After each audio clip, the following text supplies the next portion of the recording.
Okay, so I'm going to screen share, and on my end, I can't see you guys anymore. So I'm going to jump back and forth, like I was saying right before the session started, from the PDF to the website. So that way people can go to the website and know how to quickly get to where they need to be when they want to look at the info a little bit more. All right, here we go. Okay, so the first thing that's really important to know about when you're feeding puppies is that breed difference does matter. That's not to say that diets are formulated breed specific, but to an extent they sort of are, because the breed of your puppy is the very first thing that you have to be familiar with, because they grow differently from small to large. And toy and small breeds, they reach adult weight faster than large and extra large breeds. And medium-sized puppies, breeds of dogs, are unique in that smaller medium-sized breeds tend to follow closer to small and toy growth patterns. But when you get to a larger sized medium breed, they tend to lean a little towards the large breed growth. So even though medium size is kind of standard, it depends on what size your medium-sized dog is. And they all have different energy needs, which we'll get into in a second, but basically calorie needs daily because they're growing at different rates. And something about smaller dogs is they have a decreased antioxidant system, and they also have differences in their amino acid metabolism than larger breed dogs. So that's something that's important to know too.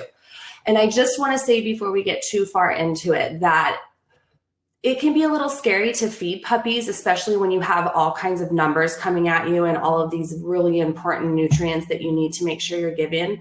But once you have the hang of it and you reach out for resources and look it up while you're learning, it's really not that intimidating. And I just really want to encourage everybody right now, before we get way into numbers, that you just don't feel intimidated at all.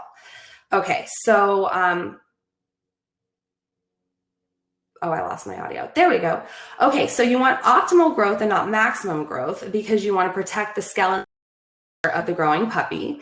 And a way that we do that is we use nutrition standards as guides to ensure that we're feeding within the recommended range and applying them to the puppy at hand.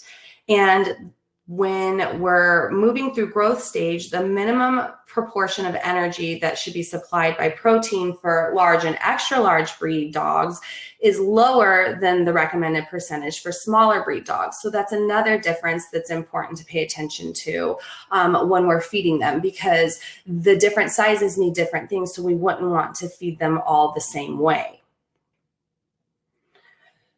So this talks a little bit about calories. Puppies eat to meet their daily energy requirements, which is also shortly called DER. A lot of abbreviations when it comes to formulating for dogs.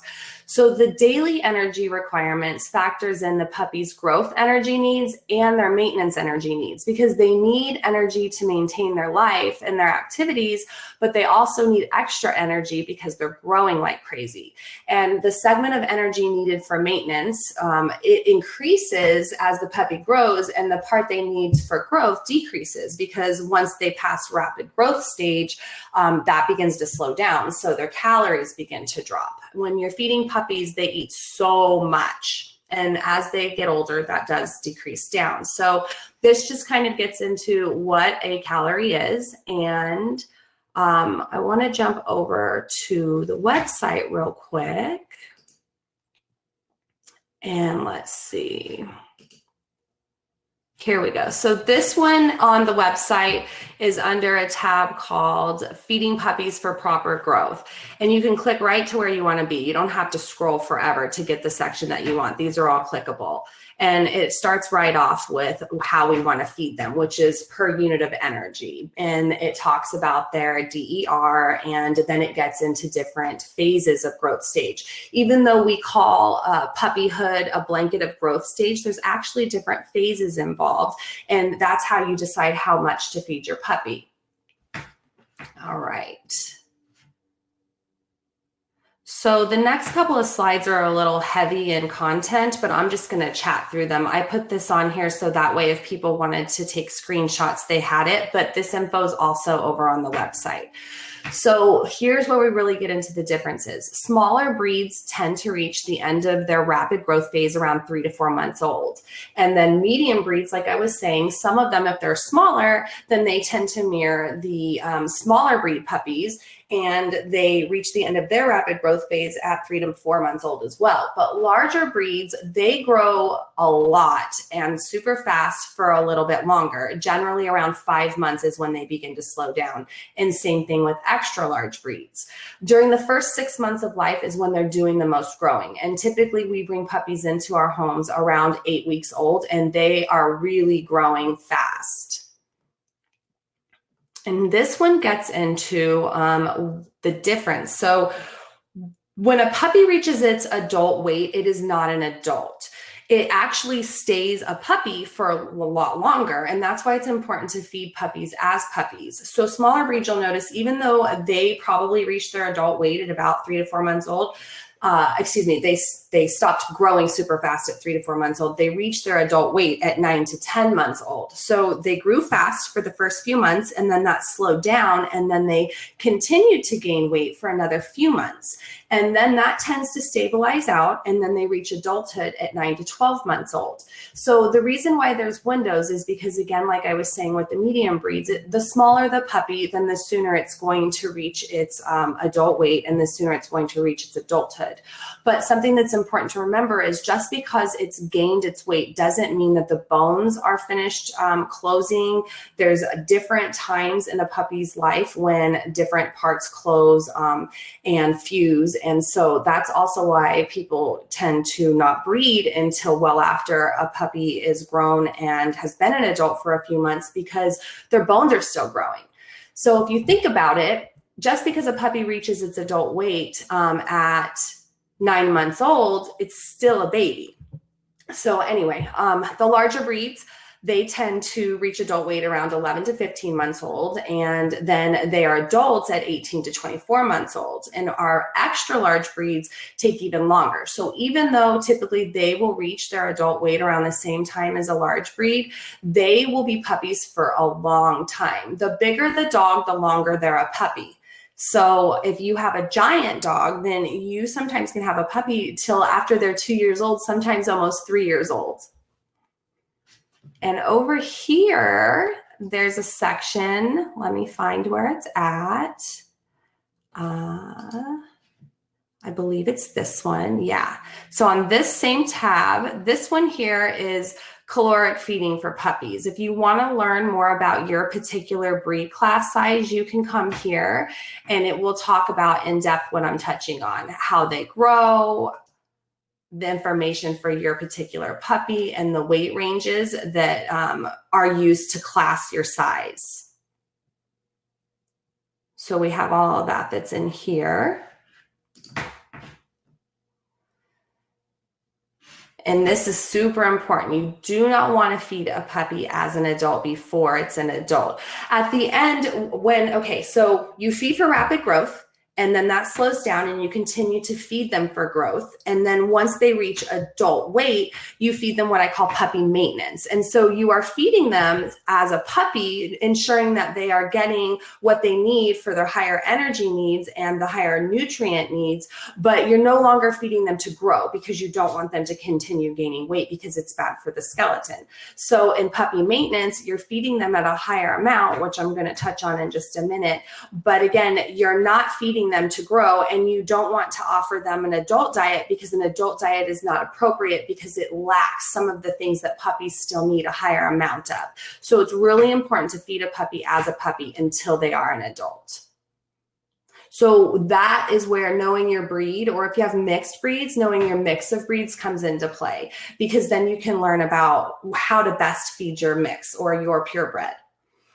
Here's some math, and I'm not going to do a math lesson, but if you like the math information, that's also broken down really in depth on the website, and we are going to talk about it a little bit. So the way that you figure out the daily energy requirement for your puppy is done by what I call puppy biomath. And so a dog in a resting state there's an equation that we use to figure out how many calories that dog needs to sustain its resting rate. So that's, when it's not doing anything. The minute a dog gets up and starts living its life, then we feed it for its maintenance. So with a puppy, it's growing even when it's sleeping. So we don't really pay a lot of attention to the resting energy requirements with puppies as much as we do everything that goes into that. So with puppies, we need to know how many calories they need to eat a day to maintain their activity and how many calories they need to eat a day to grow.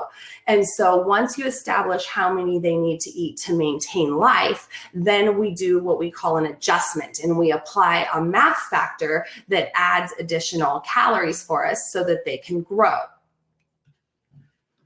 Over here is a chart. Let me make it a little bit bigger for you. I have it. So here we go. Oh, that looks a little blurry. Sorry, guys. So this is a chart you can download and save from the website to your phone. And this helps you know once you've got a grasp on calories, which there is a tab on the website that totally breaks down how to do calories. And I have cheating calculators if you don't want to do math. The calculators will do it all for you. But once you're on and you know how many calories that your puppy needs, this is where you decide how to adjust. And it's really important to feed the dog in front of you, not the piece of paper. So just because the math says that your puppy on paper needs a certain amount of calories, if you're looking at your puppy and you know that it's too high or too low based on their body condition score and their muscle condition score, then you would adjust what you're feeding. So while it's super important to follow science and use calorie guidelines and nutrition guidelines, it's also extremely important to actually follow the living animal in front of you and let how they look and how they're living be a guide for you. So this is a tool. It is not shoving our puppy into the paper. So we use this as a tool to help us, and then we work within the range. You'll see here that the extra large breeds, which are 120 pounds and up, we feed them for growth for quite a while. And then the older they get, we begin reducing. The factor is the adjustment that I was saying of how many additional calories. So it's a mathematical equation, and the calculator on the site does it for you. And if you want to do the math, again, that's broken down and gives you multiple examples on the site too. When they get to puppy maintenance, it says 1 at the bottom and has adult. Okay, so puppy maintenance and a factor of 1 is actually a higher number than you're probably going to feed your breed of dog unless you have a large breed or an extra large breed.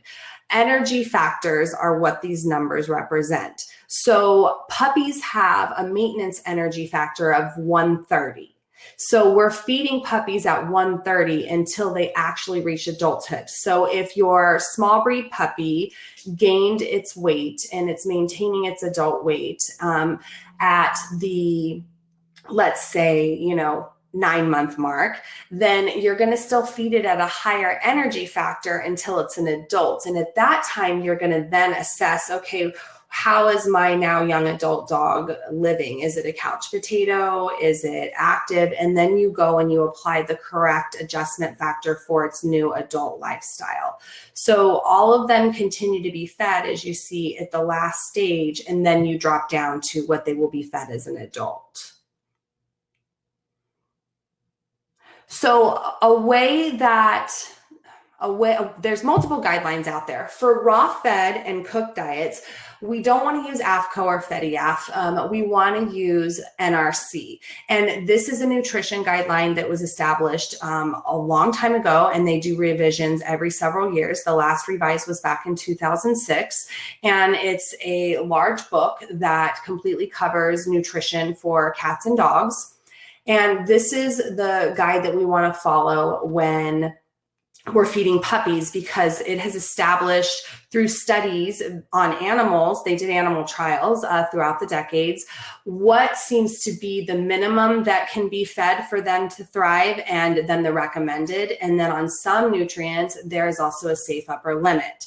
So they provide the floor, the window where we want to be, and then the ceiling.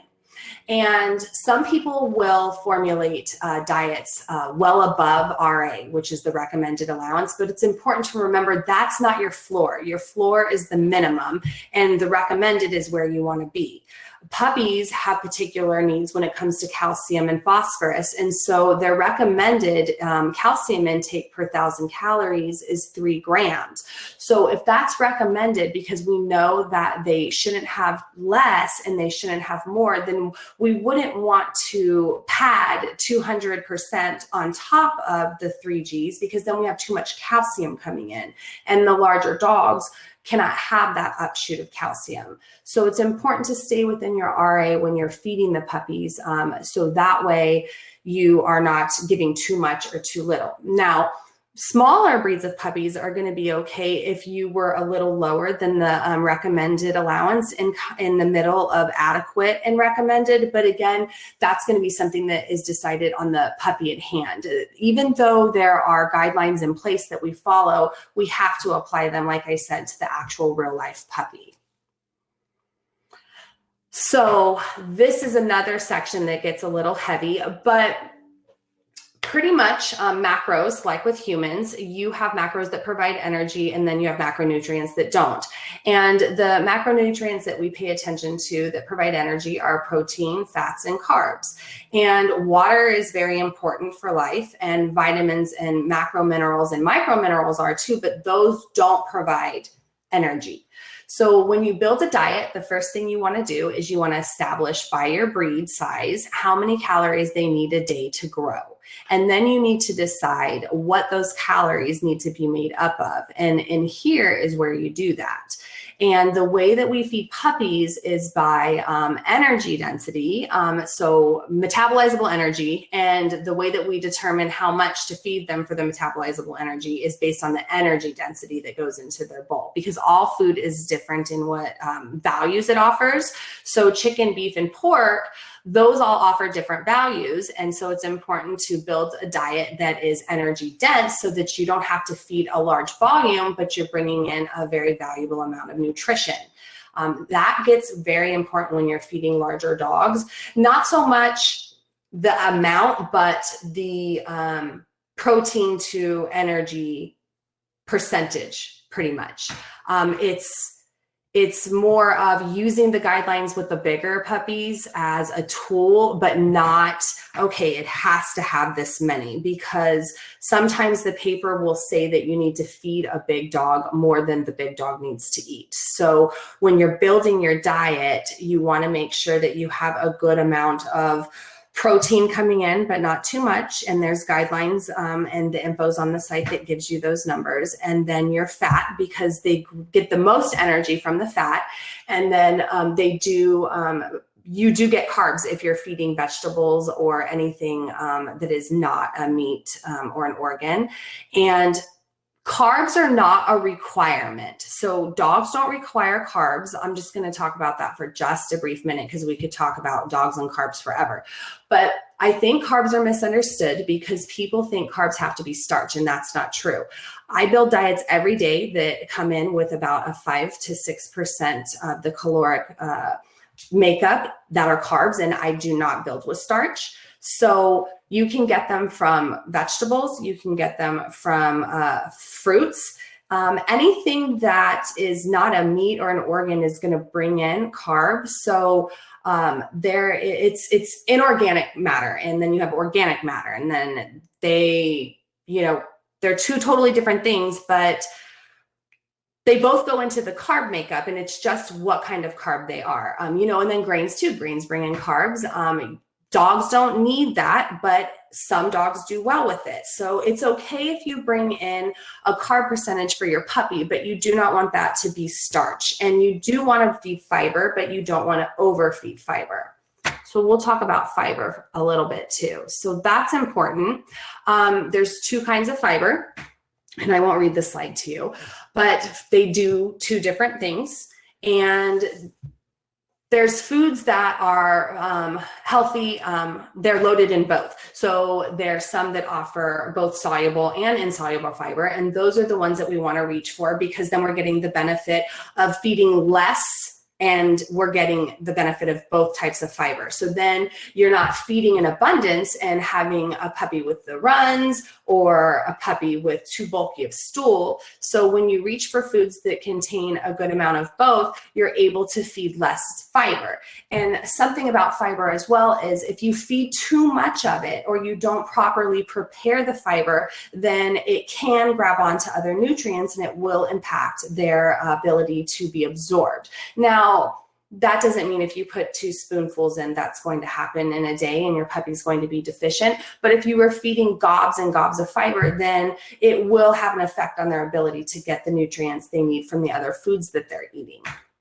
Preparing your vegetables is really important. So you want to puree or blend them, or you want to steam, or you can even boil them. You need to injure the plant matter, if you will, before you feed it to the dog.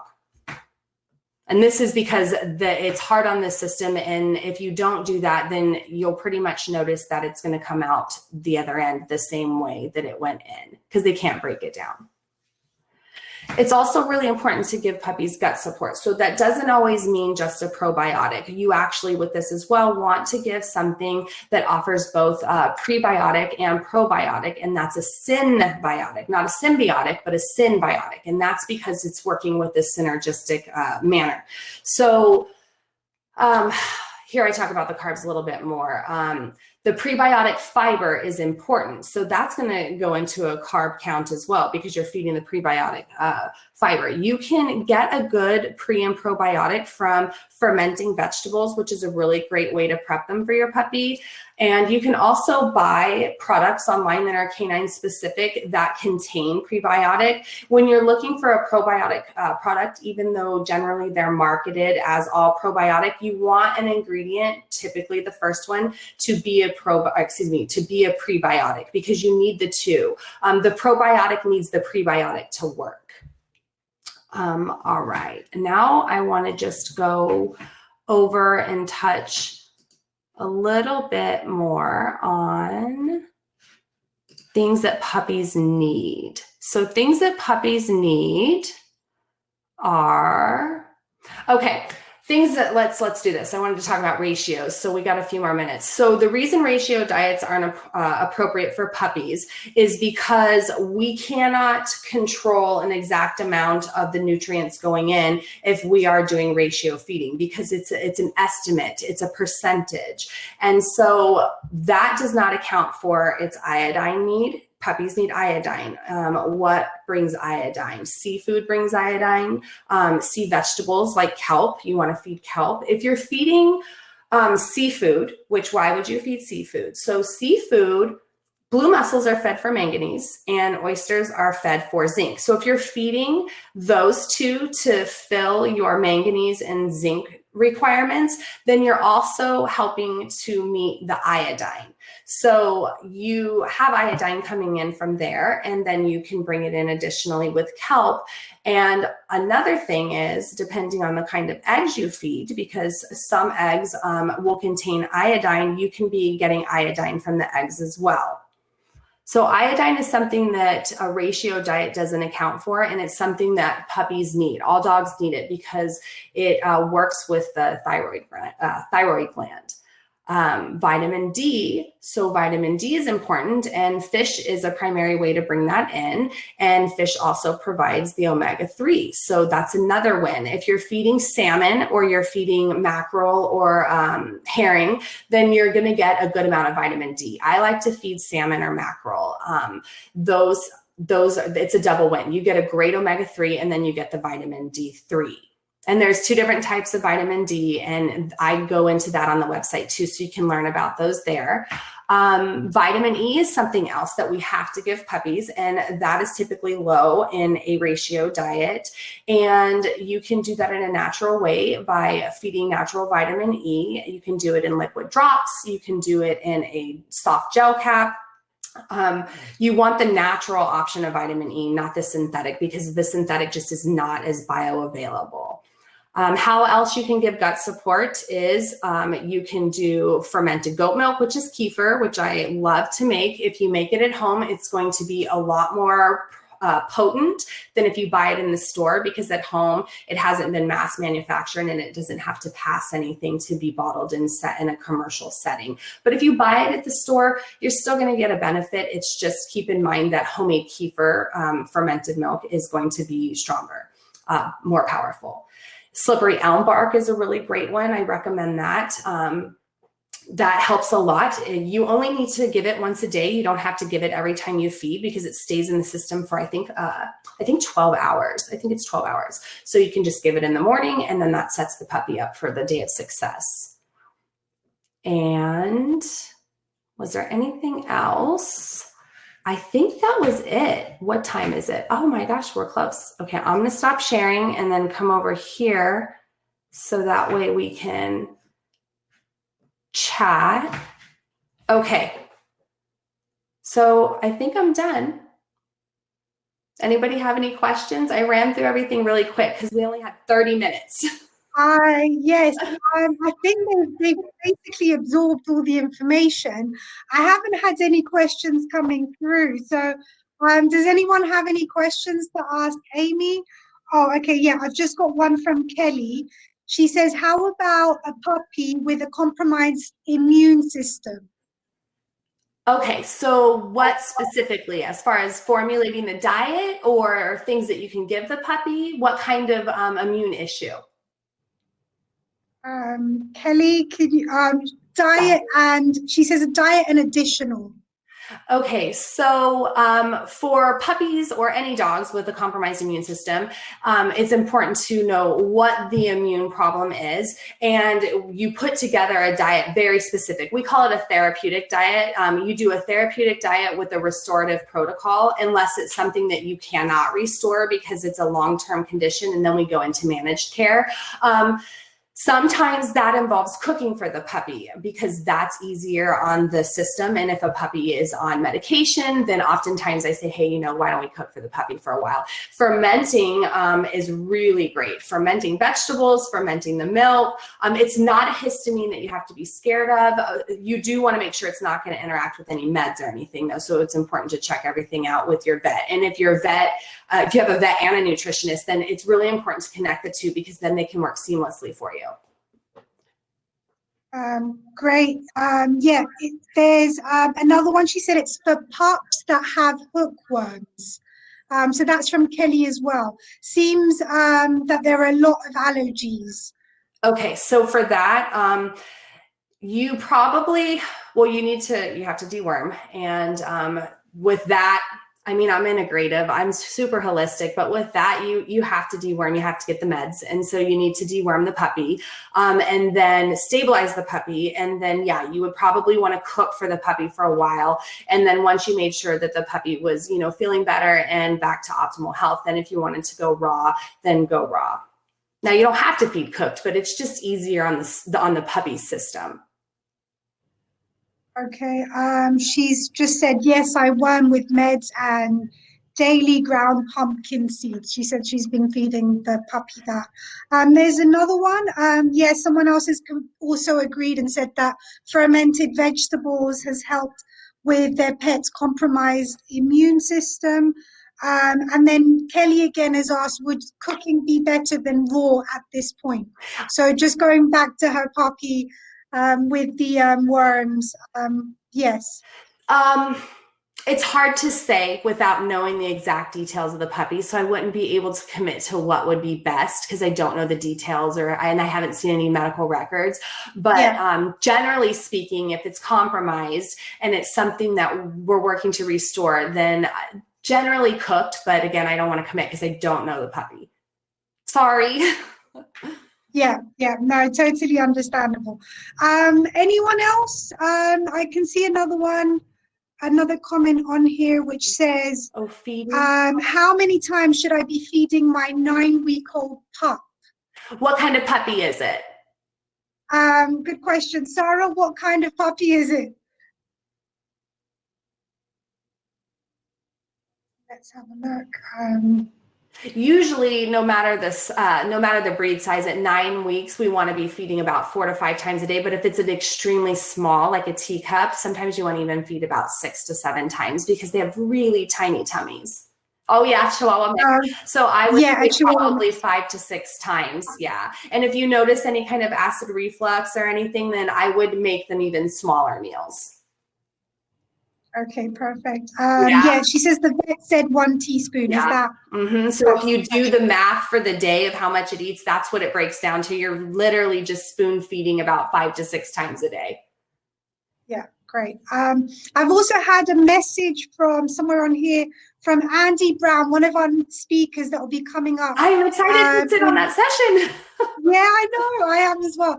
And she's just said that she'll be touching on these issues and also talking about deficiencies and how cooked meals can help. So if you're interested and want more information on the topic, please do visit her session. I see She what will she's be saying about expanding not on really allergies. So I want to say that I agree with that. Generally, there's a deficiency. An intolerance might be intolerances are generally what the situation is. They're usually not food allergies. Their gut gets hit, and so everything's getting into the system, and it may mimic an allergy, but truly there's not really often a true food allergy. It's generally intolerances. And once you heal the body and the internal systems, those tend to go away. Really quick, I was going to talk about testing because people were like, can you talk about the nutritional testing? So those are very subjective, and you don't want to pigeonhole your dog into that. It may say your puppy can't eat something, and then you find out your puppy eats that very well. So take that with a grain of salt too. And just if your puppy is reacting to something, then we know that we need to heal the gut. Okay, great. I think that's it. We haven't received any more questions, but there were a couple of people that said they're so happy that they've managed to watch this this live session, and that it's really helped them. And I'm sure most people will be visiting your website to find out more. So thanks very much. The math. So I'm sorry if I disappointed any of my nerdy friends that were like, oh yes, finally the numbers, but it's all on the site. I just didn't want to overwhelm people when feeding puppies is not super scary. You just have to, have the information to make it happen the best. Yeah, and I'll put a link to all the websites and all the materials and links or videos that people have spoken about at the end of all the presentations. So I will leave that on there for everyone to check. And yeah, and I've also added your website in this chat earlier on. So that's great. Is there anything else? Yeah, she's right. What she's saying about the tests. Yeah. Yeah. Yeah. So so Andy just said the testing is not often accurate. And people can test on a Monday and a Friday, and the test may come back totally different. That's what's going on in the dog's body at the time. Yeah, I'm excited for her session. Yeah, perfect. All right, so let's stop the session here. Thanks very much, Amy, for the session. All right, thanks everyone. See you shortly. Bye.